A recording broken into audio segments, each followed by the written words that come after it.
we will have expectations and goals, but I think a lot of the stuff that we will talk about are our culture, our foundation, how we play, how we act, our work ethic. Like those will all go into hopefully good results for us. Right. Hello, everybody. Welcome back to another episode of Warrior Weekly. I'm Brady Beedon. Kevin Brechmacher, not in the seat to my left. He's down in Florida, but he joins us from Florida, making sure he doesn't miss a show. Have some things to talk about, Breck. Appreciate you taking some time to join us. Yeah, good to see you virtually, Brady. It's about 8 degrees right now here in Florida. I know it's supposed to be pretty warm in Detroit today as well, so not too far off there, but good to be here about 1,200 miles away, and let's talk some Wayne State sports. Yeah, so we'll save some baseball because, this series, Rollins dropped 2 of 3. We've kind of talked about it. It was kind of whatever, like not for the guys, but in terms of what everything going forward. It was the last tune-up for the tournament. So we'll hold on to that. Let's start with softball because their season came to an end. They split the Saturday doubleheader with Saginaw Valley after getting swept up there. There was a very slim chance of making the GLIAC tournament when they started the weekend. It went away after Friday, but they had a nice come-from-behind win on Friday. Hayden Batten in her final game gets a win, pitched really well. A 3-run sixth inning helped them come back to at least have one final win at Gary L. Bryce Field. So season comes to an end, and, I guess it's time, Kev, for a little bit of a postmortem here. Yeah, it was nice to see they got the win in the last doubleheader, one of those last doubleheader games of the season. Tough season overall, though, for Wayne State softball not making the GLIAC tournament. Just not enough offense all year. Every once in a while, had really good starting pitching from Sydney Long, and Batten coming out and getting that win in her last start as a collegian is always special. You can kind of carry that memory the rest of your life there, but just not enough offense. And we talked about it, last week on the podcast, Brady. Those games against Grand Valley, you just needed one big hit maybe to get things going and win a couple games to get yourself back in position where you could possibly play in the postseason. But they just never got that big hit all year, really. Maybe they did kind of early in the season during some of the non-conference portion of the schedule, but once the GLIAC started, you couldn't get a big hit, and just not enough offense to consistently win. So a tough season for Wayne State. Going to have to do some soul searching maybe in the off season and maybe change some things up strategic wise going into next year to maybe put some players in positions to come up with those big hits possibly as the season goes on next year. But a tough season, but nice to see him get a win in one of those 2 last home games of the year. Yeah, and I obviously missing the GLIAC tournament, I don't think is ever a spot any Wayne State team wants to be in at any sport. That's probably not a goal that any team has, or they come into a season expecting that. The way I'm going to judge this season a lot is, there was a lot of young players that played, right? They didn't have a super deep roster, and that's how Coach Tynes likes to do it. They want to make sure that if you're on the team, you have a role. Not a ton of seniors leaving. What does this carry over into next year? Do they take that experience and grow from it next year or not? And that's going to be, okay, was this season worth it, where it wasn't a reset, but it was a little bit of a soft reset with a lot of new names coming in here. Some that had stuck around, but you look through the lineup, there's a lot of freshmen, a lot of sophomores, a lot of players that had played their first real full season of college softball. That is where I think you're going to see next year. Hopefully they take a step forward, because in a vacuum, I don't think anyone would say this season went the way they wanted it to. Yeah, but I think you bring up some great points, Brady, that if you can kind of take some of the experiences from this year, even though you had some spots where you didn't come through with a big hit, or you maybe failed in a game or two to deliver that hit or that big play to kind of win the game. And if you can kind of use that next year and, hey, we have the experience last year, it didn't go our way last year, but this year we're going to learn from those experiences and get better and maybe win some of those closer games. Because you look at the schedule, Brady, there were a lot of games that they weren't competitive in, but then there were a lot of games they were. And I go back to, last week, again, those 2 games against Grand Valley, another game against Ferris State earlier in the year where they probably could have won, but they just couldn't get a big hit. But if you can kind of take that experience and kind of carry that over in the next year, and you'll learn from those experiences and try to come through in the clutch next year. And a lot of times, we talked about it too with baseball, softball, sports like that, sometimes it's just not your year. and sometimes you just don't get that big hit. That goes all the way up from the professional ranks all the way down to Little League. Sometimes you just can't come up with big hits. You just don't come up with big plays, and that was the case for Wayne State this year. More importantly, Brady, I got to ask you, any more windows damaged in the doubleheader on Saturday out there? No more damage at the field. So I got out of there unscathed. They saved that for you. But yeah, and the biggest thing I think for Wayne State next year, and to sum it up in one cliche, is learning how to win.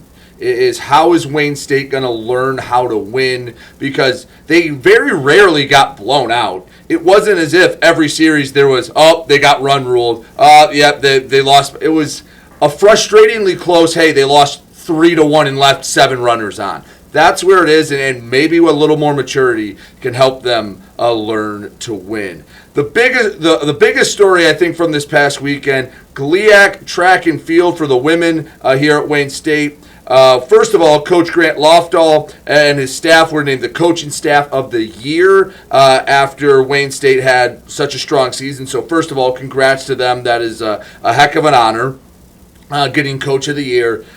Secondly, they finished second out of 11 schools at the GLIAC championship. So, pretty good competition out there, and to come home with the silver medal, nothing to sneeze at. And here we're all the GLIAC champions. So it had a handful, had a really nice showing there. That's what you get when you finish second. Ella McCarty finishes first in the javelin, and not only did her top throw win it, second place was Ella McCarty's second best throw. So she dominated in that event. You had Nicole Warren. She wins in the triple jump.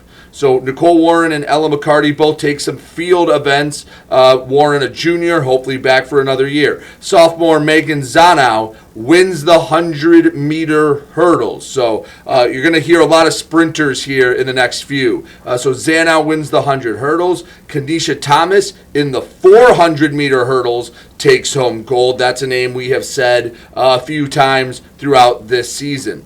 Our guest from last week, Avery Wilson, gold in the 400-meter dash. So she comes on the show and does exactly what she's been doing all year, wins in the 400, and then is also a part of the 4x4 relay, the final event of the championship. Avery Wilson, Audrey Huizinga, Hayne Bastian, and Kanisha Thomas all were a part of that 4x4 relay team that took home the gold. So those were the golds. One more note: Ella Huffnagel finished second in the heptathlon, but absolutely crushed the school record in that. So she comes home with a silver medal, but sets the all-time record for Wayne State. So still a pretty strong performance. Only a freshman there, so a long ways to go, and hopefully a few golds in her future.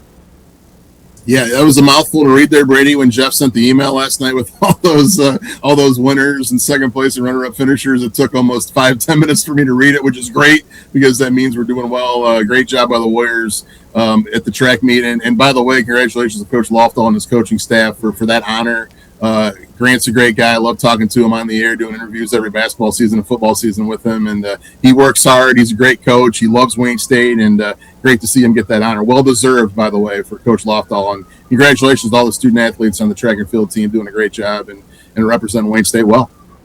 Now, track and field has some kids on the bubble of making a national meet, which there's a couple last chance meets, and for those that maybe are unfamiliar, any event will take the top X amount, whether it's a field event or a sprint. They just take the times. Whatever your best time was, whether it was your first run, your first heat of the season, your last throw, your last jump, they'll take the top however many. And this is a spot coming up before the cut is made where there are meets specifically designed to go, can you shave half a second off your time? Can you get another half inch on your jump, another inch on your jump, or whatever it might be? So we have some few going to those last chance meets, trying to get in. You hear the same in swimming, where they have with swim and dive as well. So hopefully a few competitors going to the national stage. Absolutely. That'd be great to see, and hopefully keep some of those ladies and gentlemen, going into next week and the week after in the Nationals and keep it going. And again, we were joking all year on the podcast about how Jeff Weiss and the rest of the sports information crew just don't update the record book till the year's over, because pretty much every week somebody's setting the new school record. Keep that record book, keep your hands off it till after the year is officially over, and then update it. But what a season it was here in 2026 for the track and field team. All right, we're going to have some stuff to talk about in the final segment. We're going to dive into baseball in the GLIAC tournament. Golf is competing. Well, women's golf will be competing as this is being recorded and edited. Men will be competing after this is released. We'll find out tonight of recording. You'll know by the time this comes out where the tennis teams, what their fates are. Men should be in. It's just what seed are they? Women on the bubble. We'll talk about all that and more. But first, a sport we haven't talked about because it starts in the fall, women's soccer coming to Wayne State. Head coach Doug Steinard joins me to talk about what it's like building a program from scratch. Coach Steinard joining us here on Warrior Weekly. All right, now we welcome on the newest coach here at Wayne State, brand new program in women's soccer, Doug Steinard. Coach, thank you so much for coming on. There's a lot of places to start with, so let's just start with you. A little bit about you and then how you found your way to Wayne State. What's your background like in soccer? Born and raised in Metro Detroit, so grew up playing here. Played in college locally, been coaching club, high school and college locally. So when this opportunity came up, it was pretty exciting and seemed like a really good fit for me and my family and my long-term goals. So that's kind of how I ended up here in Midtown. So very familiar, obviously, with the Metro Detroit and State of Michigan soccer scene. You get asked, or you start figuring out, like, okay, I might be coaching a team that doesn't exist. That's a lot different than just taking over a program where all the infrastructure's in place. So let's say, okay, when Erica hires you and says, Coach, welcome aboard. What's the first thing you do for a program that has literally nothing, that hasn't existed? I think the number one priority was probably players, right? Like start building a roster, but that's same like soccer balls, jerseys, schedule, things like that. So a little bit of everything you start with, but obviously players are the number one thing. So obviously being in the community for as long as I have with high school and club soccer, started reaching out to my contacts like, hey, I got this great opportunity. There's not really, in Metro Detroit area, there's no D2 soccer. Right. It's D1, NAIA, or JUCO, right? So this little niche market for kids that might maybe not be that Power 4 player. So we started reaching out to other clubs and high school coaches and started building our roster. So for those that maybe aren't huge into soccer, how good is the prep scene and the talent coming out of the state of Michigan? Is there a lot of talent that has been going elsewhere because there hasn't been this niche, you said, in Metro Detroit, where they have to go out of state or go far away to play at this level? No, I don't think. I think they don't have to leave out of state, but they definitely, like, obviously you have Eastern Michigan and Michigan not too far away, and U of D's around the corner, but. Michigan as a whole, I would say outside of like your Texas, California, Florida, where they can play year round, like we're right there in terms of a soccer hotbed. Gotcha. And I think you have some big clubs in the area. The entire state is competitive. So it's just a more local option than other Division II programs, some of our Division I programs. But it's just, I think this has been kind of missing in the market, especially with what Wayne offers academically. Like it's a win-win for like the female soccer players. Right. So you go to a high school, right? You say, okay, I need to get my players, and you go up and there's let's say there's you and two other coaches. One goes, hey, come here. We just got these uniforms. We have this. These are our facilities. And, we've won our conference 2 out of the last 4 years. And you go up and you go, yep, we're going to be here. Like, what's the pitch to someone that, without any history, what's the pitch to, a senior in high school about why they should come to your program? Well, I think this year was different and special because we got to tell kids they got to be a part of how we build the program, and somebody's gonna score the first goal, right? Like, so we were allowed to sell that legacy, like being a part of the first team and the first graduating class to those high school seniors. which I think made it exciting for some kids. You don't always get that.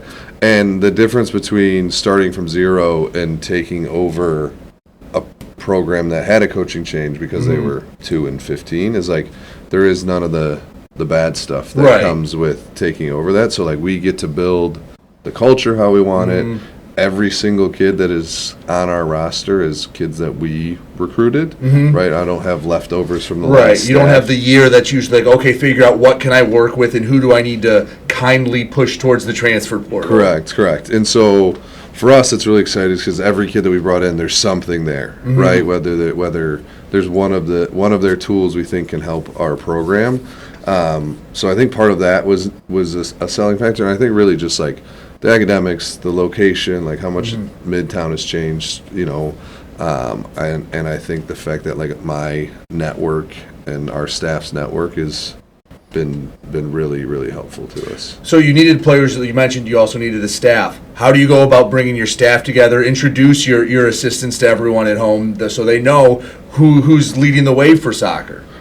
Same thing, like people that I trust, people that I know within my network. Avery Fenchel, who came to us from Youngstown. She's a former Jags kid, which is where I coach youth club soccer. So I've known Avery for a long time. She's our like director of ops as well, on top of being our assistant. So she's getting us organized and all that stuff. And she is young. She's played at Ball State. She's all-time leading goal scorer there, so she's got some experience. A little bit of pedigree. She won 2 state championships at Novi High School. So like she's in the she's local. I've known her for a long time, and she's young female assistant that's hungry and getting after it. And then Haas Dawood, who is our recruiting coordinator and other assistant. I've worked with Haas for the last 3 years now at the Jags. And then he was my assistant last year at Rochester High School. So we've been working, like co-coaching together a couple teams at the club in the high school for the last 3 years. And I trust him to help run the team and recruit players and, coach on game day. So between Haas and myself and Avery, like we have this nice balance of where everybody specializes in. We kind of have 3 different pots, and I think it's going to be a pretty fun fall for like a staff. You want a staff that you like hanging out with, right? Too, Oh right? yeah. Well, I mean, I feel like that's an indicator for a lot of teams. If you can reach your ceiling, is do you enjoy going to practice? Do you enjoy going to games? It's the same thing as work, right? Yeah. If you go to a job where you hate everyone there, you're not going to be as productive. Correct. So, and I guess that's another thing. You didn't have any staff that potentially you had to keep on as well. So yeah, you got to build this entirely in your image. Yeah, and then Emily will be joining us as a grad assistant, who she played at Butler, and I've known her since she was a youth player. So again, we just have this nice balance of staff of people that I enjoy and trust, and we're gonna have a good time. All right. Well, so when you're building a roster, how do you balance? All right, do I want to go and get freshmen and maybe not have kids that are ready, but kids that I know can grow into it, or you go, you know what, I can go in the portal and I can try and get people and be as competitive as I can be year one, but I know I might only have these kids for a year or two. How did you approach that, and how did you find the balance between the two? All of the above. It's both. Like obviously in the fall, the transfer portal wasn't open, so we went and got some high school seniors, and then the portal opened in the November time, and we brought in some veterans, some kids that have been through some college programs. Some of those kids are coming to play for us for 1 year. Some have 3-4 years of eligibility. They just did 1 semester at a school. So it's just Haas and Avery and I's like word has always been balance, right? Like we have a group of a big group of freshmen that will come in and I think help compete right away. There's some that will come in and have to develop.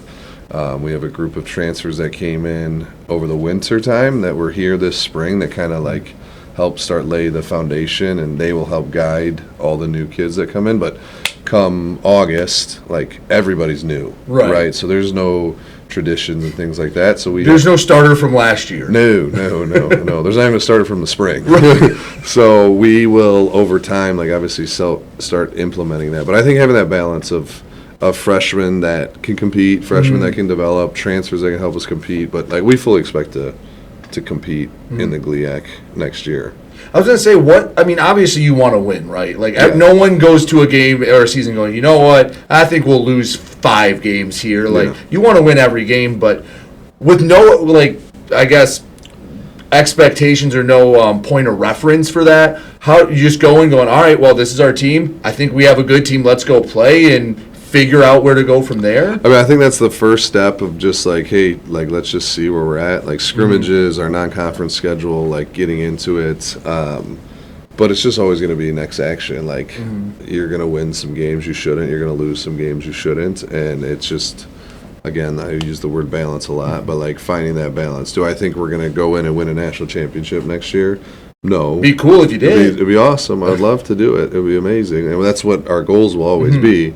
But I also don't think we're going to go 0 for next year. Right. But you could. Yeah. Right? Like, you have no idea. And I don't think any coach out there, regardless if you have an established team or not, like, those are the two things that could potentially happen, but you just don't know, right? Like, you're 2 or 3 injuries away from it being a disaster. You're also 2 or 3 freshmen that are better or transfer that are better than you thought you were from making that leap into the next thing. And, like, soccer is also a very cruel sport at times, right? So you're one bad bounce off a crossbar or a windy day or snow or rain. Yeah, or right. 95 degrees out. So I think that is, like, we will have expectations and goals, but I think a lot of the stuff that we will talk about are our culture, our foundation, how we play, how we act, our, you know, those, our work ethic, like, those will all go into, hopefully, good results for us. Right. So as you're building up this program, what has the response been from, you know, maybe the school, the admin, and the alumni? Were there people that are excited in Detroit about there being a college team? Because, you know, you look at some of the other programs, I'll use baseball as an example. They have a rich history of alumni that are giving back, and it's awesome, and they've built that over decades of success. What is the support like from the school and everything? Because there's no history to go back on. How do you go about building that without anything to, you know, say, well, look at what we did back in 2018 or anything like that? Well, obviously there's no alumni yet, so there's not that base. I think a lot of it it's been interesting because I've had a lot of, like, club and high school and other college coaches go, Wayne State didn't have a program? I didn't know that, right? Like, which they just assumed it was there. Assumed it was there, which is fine. I think a lot of people, like I said earlier, were really excited that Wayne has a program now. I think everybody on campus that I've spoken to over the last 6-7 months has been very, like, supportive, very helpful. I wouldn't make it through, like, we wouldn't be where we're at if I didn't have, like, people in the ARC and, you know, Erica helping me out and Jeff and literally everybody, Mike, Alexi, like, just because we have to build a stadium, we have to build a roster, we have to get kids housing, class schedules, right? Like, all of the stuff that goes into it, and I didn't know how things worked here, so they were very patient. Like, I was over probably talking to Kelsey or Ina, like, every day, hey, what do I do about this? How do you want me to do this? We got a kid coming out of it, like, all the things that go into it. I think a lot of people don't know or appreciate. No, they just see when you kick off. Correct. And you go, oh, all right, well, he made a substitution wrong there. Right. He sucks. Yeah, or he did it this time. He's awesome. Yeah. Not the 9 months of the off season where you're making sure this kid is in the right class or they're in the housing or someone messed up housing. I need to get this done. Yeah. So, or, you know, they can't get into a class or whatever it is. So it's just been it's been a lot to take in, but it's been really fun. Like, I'm definitely not complaining about it. Like, it's been a lot. I'm ready to coach, like I said to you before, right? Like, I'm ready for August. But this whole build, like, we'll just make it worth it a little bit more when we play Northwood. You know, I think one of the reason why people might have assumed there was a soccer team is, you know, Wayne State has a big international student base. Yeah. I have to imagine that, you know, soccer being the most popular sport in the world, that you're maybe going to draw at least some attention, some support from the students that, you know, are international, that grew up loving soccer. Like, hey, you know, football is the biggest sport in America, but there's a large base of, you know, Wayne State students that have never watched a football game. They didn't have any. Do you expect any of that there with, you know, the international base here on campus? I think it's already started to happen. I believe his name's Calvin, plays for the men's basketball team. He's from Ghana, I believe. Like, he came out to a practice and watched. He's like, he loves soccer, obviously, and all that stuff. So, like, just one of our other athletes who's not from here. And a couple of the tennis boys have already asked, like, hey, can we get on the field? I had a kid email me today that's in our med school that is looking to, like, be a part of it somehow. So, yeah, I mean, I think so.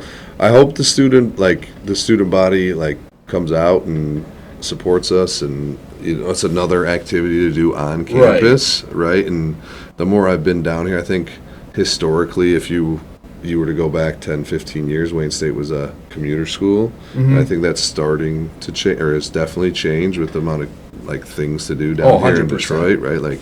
Just because it's such a developing area of Detroit, it's just another activity for our student body to come out and support, and just the locals that live in the area, right? Whether you're a club soccer kid or you just want to watch a game on a Friday or a Sunday, so I think that the experience and the support is going to be pretty cool.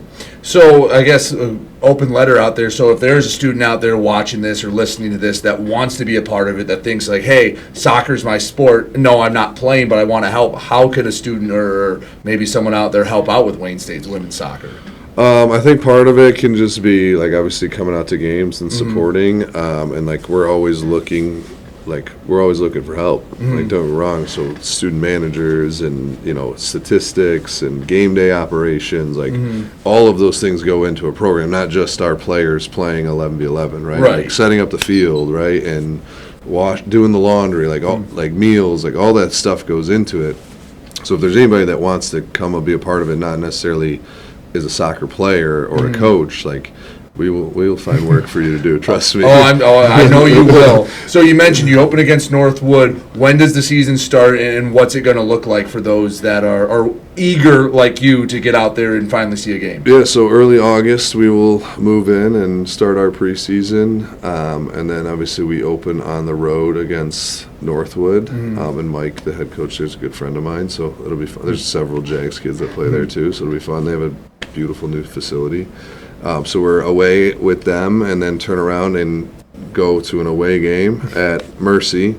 So that's our first two games. And then our home opener is Ohio Dominican, Labor Day weekend, and then it's into GLIAC play. So it's gonna be like college season. You've been a part of it. It's so fast. Oh yeah, it's so fast. It's a blur. You feel like you have all this time, and then you look up, you go, we've already played 2/3 of our games. Yeah, it's October. What happened? Yeah. So obviously preseason, a lot of team bonding, because it's new kids, a lot of hanging out with each other. Just figuring out what you have in the team. Yeah, figuring out what we have. We'll play a lot of inter squad, 11v11, scrimmaging, things like that, trying different pieces, reviewing, we'll film those sessions and stuff like that, talk to kids about that. We'll have a couple scrimmages in there as well. So a lot of experimentation, and to be fair, we will, even when we get into GLIAC play, we'll still be figuring it out. Right. I think every coach is still figuring it out. Well, and especially in today's day and age with the portal, I've talked to other coaches that have been here for years. It's, you get transfers in, and especially if they come in over the summer, you might have a couple months to figure it out, where before you had 2 years of development to understand what they are. So I think you're a little less behind in that regard, because, if a team gets 10 transfers in, they have to figure out what they are on the fly as well. Yeah, I mean, we'll have kids that will essentially be with us for 3 months because they're grad transfers coming in.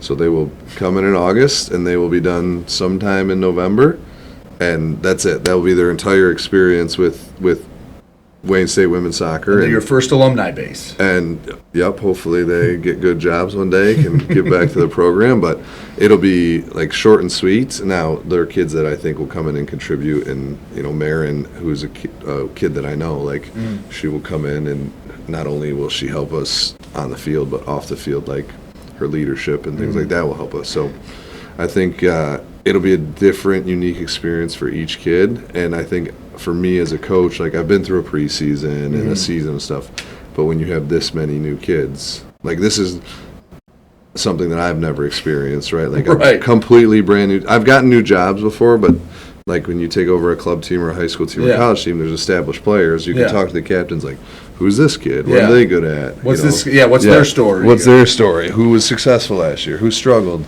So the good thing about our roster and with our staff is there's kids that we have relationships before I got this job. There's 2 kids that have played for me for the last 3 years at the club that are coming to play here. So I know what I'm getting with those 2, right? So Having that will make it easier, but again, like there's so many variables within a season. You know, like I said in the beginning, you're one injury away, right, from the dominoes starting to fall. So you guys are going to be playing next to Tom Adams Field, next to the football field. What it's that turf spot that was used for some intramural sports, but it's getting some upgrades. What is that place going to look like when you have your home opener against ODU? Hopefully it looks much different than it does now. Obviously, we are in the process of starting some construction for a press box, some bleachers, a video scoreboard, some storage, which I desperately need, a locker room, right? Like we've been showing kids, like, hey, this is where the locker room's gonna be. Yeah. It doesn't exist. You'll be standing here just inside. Avery and I and Haas just spent like 7 hours the other day building goals, so we got some goals finally. They're gonna wrap everything like with some Wayne State stuff. Right. It'll look cool, kind of like tennis has. So it will, like, if you went out there today, come August, I'm hoping it doesn't look anything like it does. But we were out there this weekend. We had an event this weekend, and like I was standing on the field, and like you just look south and you can see like the Rensen was lit up. Like the view around the field is awesome. So I don't want that to be taken away. We just need to make it look like a soccer complex and not a practice intramural club field. So it's a really cool setting, like in the city. You know, a lot of soccer fields are just off campus in a weird area. So or is a place where a bunch of clubs play, and there's just another tenant there. Where this is yours. Yeah, this is ours. So building that into something that is ours in a special place and having that home field advantage is something that we really want to do. It just takes time to get everything done. A lot of permits and red tape and stuff like that. All the fun administrative stuff that you get into coaching for. Yeah. Exactly. So, Coach, I really appreciate you coming on. Final thing, just what do you want to get out there? Anything we missed? Final message to, maybe just even Wayne State athletic alums that are excited that there's a new sport coming in, and anything they need to know. No, we're really excited. We'd love to have people come out to our games. We have a big recruiting event called the Detroit College Combine coming up, which is going to be over 30 colleges on our campus. We're trying to get over 100 girls on campus for an event, a recruiting event. But support on game day obviously is great. There's obviously other ways to support us in terms of donations and sponsorships and things like that. To kind of get this thing rolling. And then for us, it's just growing that network of, getting our name out there. And if there's kids that are good enough to play here, we want to know about them. And I don't really care where they're from, So, but, support us on our socials. And, if you want to come out to a game or come out to a practice, like we're pretty transparent program. So we'd love to have you out. Well, Coach, I appreciate it. Thanks for coming on, and good luck the rest of the way. Hopefully that field's looking great, and good luck in the fall. Thank you very much. All right, thanks again to Coach Steinard for joining me here on Warrior Weekly. Very excited to see what women's soccer is like. Always exciting when you get a new sport in the athletic department. But, Breck, we have business to attend to. Let's talk about golf real quick first, because women's golf is competing in the regional. Well, it's Monday through Wednesday, so as this is out, the final round is probably going on. So everyone will kind of know where they're at. Hopefully things go well down for them in Findlay, but it's one of the oddities of how we do this record, and then you have to have a day to turn it around. So unfortunately, women's golf just happened to fall basically in that span of recording to release. Yeah, good luck to the women's golf team down there in Findlay. I hate to keep bragging. I have played that course down there before. It's a tough course, and hopefully the weather's okay. I know it's supposed to be nice on Monday and Tuesday in the Detroit area, maybe Wednesday as well. So hopefully they get that in before the cold weather kind of comes in later in the week and get those winds going, because it's a tough course to play when it gets windy. Not a lot of trees around. A lot of those holes to block a lot of the wind. So good luck to the women, and I know they'll do well, and hopefully they can keep it going into the next round. Well, the men will compete Thursday through Saturday. They're out at Ferris State for their super regional. And I know Coach Horn was not happy with how they played in the GLIAC tournament. That he thought just reading some of the recaps was that he thought there was more meat on the bone. Hopefully, they right those wrongs from a couple weekends ago and compete and move on past the Super Regional. But I think some unfinished business on the West Side.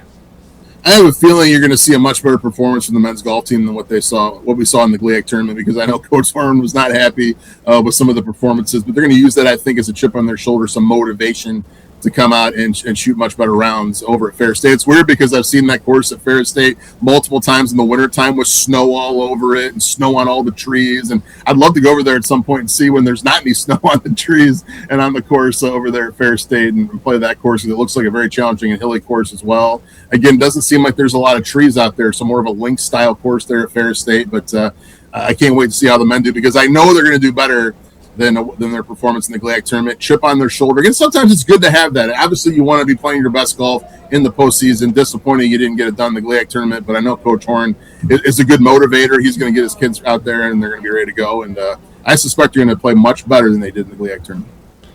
And then I mentioned tennis. The selection shows are, well, the day we record this on May 4th. The men are, if they're not in, something went egregiously wrong, and someone needs to be fired. They will be in. It's just when they play and who they play. It will be on the 11th. Just don't know the exact time. So next Monday they will compete. The women, they were on the bubble. It didn't help that the couple of teams seated right above them did not have poor performances in their conference tournament. I hope they jump any team like UIndy above them in the rankings. I'm not going to say I'm expecting it, but still holding out hope. Yeah, I think the women's tennis team is like, use the term a lot for NCAA tournament basketball, a classic bubble team, right? Or they enter, they're out. I think it's probably a 50-50 either way. The men should definitely be in. I believe they were third last week in the Midwest region rankings, and number 2 was Ferris State. So again, we kind of talked about that GLIAC tournament championship match not going Wayne State's way. Really close, came down to the final match. Will they meet again in the NCAA tournament? I think they possibly will. If those seeds stay where they were last week, they should match up in the semifinal, you would think, if they both get that far. And then I called it last week. I said I think Wayne State's going to beat Ferris State just with that chip on their shoulder from what happened in the GLIAC tournament championship match. So that'll be interesting to see, but can't wait to watch the men next Monday in the NCAA tournament. I know all this build-up, all the tough schedule we've talked about all year that they played in the preseason, and kind of getting it going in the GLIAC tournament. When tournament time comes, the men's tennis team always plays well, so I expect them to play well. But the women classic bubble will be interesting to see later today. I know this will come out Wednesday, but later today on the Monday if they make the tournament or not. All right, let's get into baseball, because that is getting started this weekend. GLIAC tournament, Wayne State finishes second in the league. Rollins, they dropped 2 or 3 to Rollins. One of the games was disrupted by rain. Again, I don't want to be dismissive and say whatever, but no one's going to be thinking about Rollins 11 a.m. on Thursday when they play their first tournament game. It was a nice, strong build-up. What I liked is, no disrespect to Purdue Northwest, no disrespect to Roosevelt. Those are 2 teams that aren't going to be playing the level of baseball you need to play coming in. So going down to Florida, playing a top 25 team in Rollins, probably going to be a tournament team. You got the intensity level back up. Coming back, they open with Wisconsin Parkside on the first game of Thursday. So let's talk GLIAC tournament, Breck. What are the feels coming into it? And Wayne State, this is a wide open tournament. Really, probably any of the Michigan schools could legitimately win this. Yeah, I think in the top 4 seeds, obviously Grand Valley 1, us 2, Davenport and Saginaw Valley in that 3-4 game. I think any of those 4 teams, if any of them won the GLIAC tournament, you wouldn't be shocked. I would be shocked, obviously, if Parkside or Purdue Northwest would win the GLIAC tournament. That would be pretty shocking. But going back to last weekend real quick, I think it was a big win yesterday. They got down here on the Sunday, coming from behind, winning in extra innings, 6-5, just to get a win, to get some momentum going. You didn't want to have a 4-game losing streak heading into the postseason, not because I thought it was going to affect anything with the region rankings coming out this week, but you just don't want to have that bad taste in your mouth heading into the postseason, and then maybe the pressure gets ramped up a little bit if that game with Parkside on Thursday morning gets a little close late. You might start thinking, well, we haven't had a lot of success the last couple of weeks, so it was good that Wayne State got the win. Yeah, Saturday, it was interesting. It's one of those classic Florida thunderstorms that came through the entire state. It hit me in the Tampa Bay area earlier in the afternoon. Then I knew it was going to go over to the Orlando area where Wayne State was later in the day. So I'm not surprised they got washed out on Saturday with how much rain and thunder and lightning we had down here. But good to get the win yesterday. As far as the GLIAC tournament goes, I think Parkside's a good draw for Wayne State in that first game.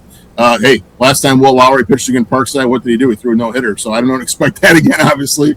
I suspect he'll be the game one starter on Thursday. I don't suspect he'll do that again, but I suspect he'll put out a pretty good effort, and I think Wayne State, if they play well, should win that game. If they win that, they'll get the winner of Davenport and Saginaw Valley in prime time on Friday. If they lose, they'll play early on Friday. It's a double elimination tournament. I know you love the bracket, Brady. I know you want to spend the next 15 minutes discussing the GLIAC tournament bracket and the ins and outs of that. But I can't wait. I'm going to go up there and watch a couple of those games up in Utica, I think. It's almost like a home tournament for Wayne State. I know Utica is obviously not our home ballpark, but only about 25 to 30 minutes away from campus. So I suspect a lot of Wayne State fans will be there and almost have that home field kind of advantage. So you brought it up, and Henry's going to laugh behind the camera when I start talking about it. But just so everyone knows, the format is not easy to understand, and Henry's already laughing. So 6 teams make it. Everyone plays in the first round. So 1 plays 6, 2 plays 5, 3 plays 4. And immediately most of you are probably going, well, wait a minute. That means there's only 3 winners. And you're right. It doesn't make sense. So if Wayne State wins, I believe they would play the winner of the 2-5, which would be Davenport and the 3-4. The 3-4. They're the 2-5. The winner of the 3-4. Which would be Saginaw or Davenport. Grand Valley and Purdue Northwest play. Now, the winner of that goes on to play the loser of a round 1 game. And then that determines if Grand Valley wins, let's say Grand Valley, the 1 seed, they win and it's chalk, then it's a 4-team tournament from there on out. If Grand Valley loses, they change it into a 5-team tournament, and when I need to explain this long a tournament, it's something has gone wrong. Here's a wild idea, Breck. You're a 7-team league. 4 make it. So the qualification isn't just not being the worst. Because right now, to make the GLIAC tournament, you have to not be the worst. Maybe I'm a little too harsh, but if you're just not the worst, that shouldn't put you in contention for a conference championship. And wouldn't that be... Brady, wouldn't that be appropriate this year? And I totally agree with everything you said. It's ridiculous the way the bracket's set up, and it punishes. And honestly, to me, and Wayne State caught this. I think it was back in 2018 when it was at the corner ballpark where Old Tiger Stadium used to be the GLIAC tournament. That's 8 years ago now. Hard to believe, but Wayne State was in that 3-4 game against Ashland, lost in extra innings, 1-0. Had to come back the next day and play the number 1 seed in Northwood, because of the way the bracket was set up. So it kind of punishes the 3-4 seed. If you lose that game, you don't get the 5 or 6 seed in the next round. You got to play the number 1 seed more than likely. Now, obviously, if the number 1 seed loses, that would change, but that doesn't happen very often. So, yeah, it's ridiculous. But how about this year? Just take the top 4 teams, because those have been the best 4 teams all year. And Parkside and Purdue Northwest, no offense to those 2 schools, but they've kind of been in a rung much lower. You know what, Brady? Let's reassess things. Wayne State and Grand Valley, in my opinion, are in a separate rung by themselves. They're the top 2 teams in the league. I think they've separated themselves in a separate spot. Then you have Davenport, Saginaw Valley, who might be a rung lower, not much farther back than Grand Valley, because they've competed with Grand Valley and Wayne State, but they're in the next rung. And then Parkside and Purdue Northwest are in a separate, and Roosevelt for that matter, in a separate pile. So yeah, it would be perfect. Just have 4 teams come to Utica. Let's do a double elimination tournament. It's real easy. It's a real easy setup. It's a crisp 5 games, maybe 4 games, 5 games at the most, and let's move on to the NCAA tournament. But instead, we got this weird bracket, and you get punished as a 3 or 4 seed. If you lose, you got to play the 1 seed in the next game, and I don't know. It's just, it's crazy. We've been talking about it for years. I know that's one of your biggest gripes with the way the conference is set up with that. My biggest gripe is not all the basketball teams make the conference tournament, because in almost every conference in America, not just Division II, but Division I as well, every school makes the conference tournament. That's my biggest gripe with the GLIAC. But basketball, it's a clean 8 teams. Super simple. 8-team bracket. Makes sense. And cool. That works for me. No qualms there. It makes it simple. But anyway, this tournament coming down to the actual baseball on the field, it's going to come down to Wayne State and really who has the deeper pitching staff. Because Grand Valley can hit, Wayne State can hit. That's not really a concern. And even Davenport, they're going to hit. And is someone's number one on Thursday going to steal a game? Because that's where it's the most chaotic, because it's ace versus ace. And, we say that maybe the 5 and 6 seeds aren't at the same level, but usually their number one is still fairly solid. It's still a pretty decent pitcher. It's when you get to Saturday and you're in your third game and you've already used 5 pitchers, how good is that 6th guy? How good is your 3rd starter that you can survive? And that's where it's going to make a difference where, yes, hey, we know Will Lowry's great. We know Gavin Nash has been awesome this year. But what is Gabe Nazelli going to do? What is Keegan Pulford-Thorpe going to do? Those are the guys that are likely going to make the difference between a runner-up or winning the whole dang thing. Because, you're expecting Lowry and Nash to do what they do.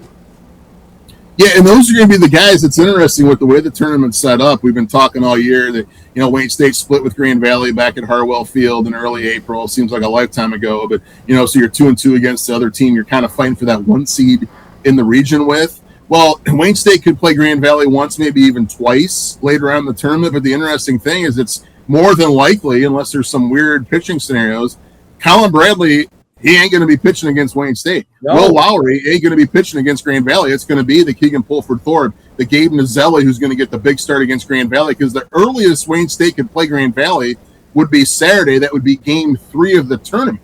If Wayne State wins, they play the winner of Valley.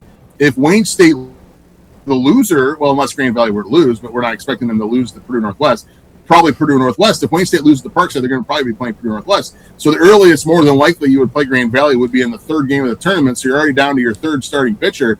So it's good. So you brought up a great point, Brady. It's going to come down to depth. Who's going to have the bigger depth? We saw Wayne State win that 4th game of the series against Grand Valley. So right off the bat, you're thinking, well, maybe Wayne State has a little more depth than Grand Valley. Both teams have excellent pitching staffs. Both teams are excellent baseball teams. Both teams are the top 2 teams in the Midwest region by far. I would hope they're still 1-2. Next week, I suspect they will be in the region rankings. By the way, when we're taping next Monday, Brady, we'll have the entire GLIAC tournament obviously done. We'll know who won the GLIAC tournament, and we'll have the NCAA tournament bracket in front of us too to analyze, and we'll know for sure if Wayne State's hosting at Harwell Field that week, which I assume they will be. So it's going to be interesting. But yeah, depth is going to be huge because again, you're not going to have number 1 versus number 1. We're not going to see Will Lowry and Colin Bradley face off against each other probably until the super regional if both teams advance that far. That'll probably be the earliest you'd see that. Be a great problem to have. But Kev, I'm excited for next week, and I'm glad you made the time to join us down in Florida. So appreciate you taking time out of your little vacation. Absolutely.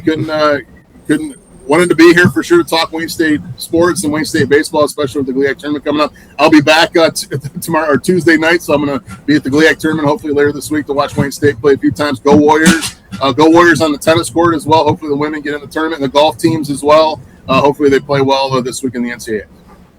All right, sounds good, Breck. Appreciate all you listening. We'll be back next week talking GLIAC tournament, golf, everything that Breck just mentioned next week right here on Warrior Weekly.